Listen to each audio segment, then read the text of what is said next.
Bonjour, Souhed Aznoud, gérante d'un gîte rural dans la ferme pilote d'agriculture biologique, qui est une ferme familiale située dans le Prérif, un site montagneux.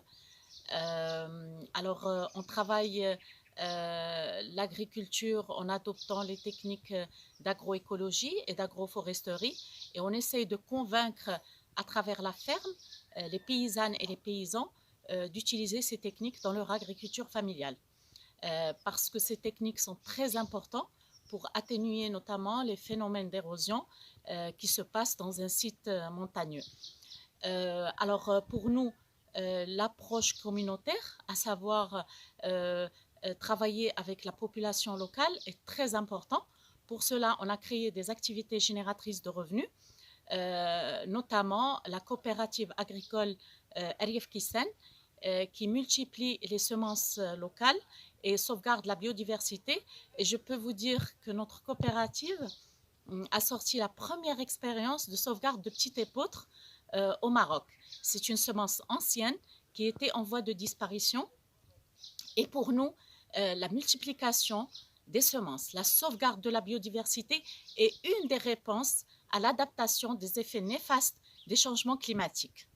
Donc, en reportant nos activités au référentiel de l'ODD, je peux dire qu'on travaille directement sur l'ODD numéro 1, où on essaie de créer des activités génératrices pour les populations. L'ODD 5, parce que pour nous, dans l'agriculture familiale, la femme, elle a un rôle très important et on travaille sur l'égalité des sexes au niveau de nos approches. L'ODD 12, où pour nous, la production durable, c'est l'avenir de notre territoire.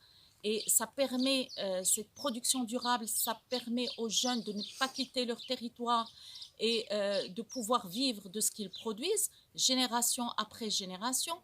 L'ODD 13, où effectivement la sauvegarde des semences locales permet l'adaptation aux effets néfastes de la changement climatique, ainsi que notre approche d'agroécologie et d'agroforesterie. Et enfin, l'ODD 15, où on travaille sur la sauvegarde de la biodiversité territoriale. Et l'exemple parlant, c'est notre sauvegarde du petit épeautre certes, mais aussi de l'Origanum compactum, qui était en voie de disparition. Et en ce moment, on la multiplie et on fait les formations des gens pour qu'il n'y ait pas une utilisation et un arrachement de l'origanum et la façon de le sauvegarder, de le multiplier, etc. Je vous remercie de votre écoute.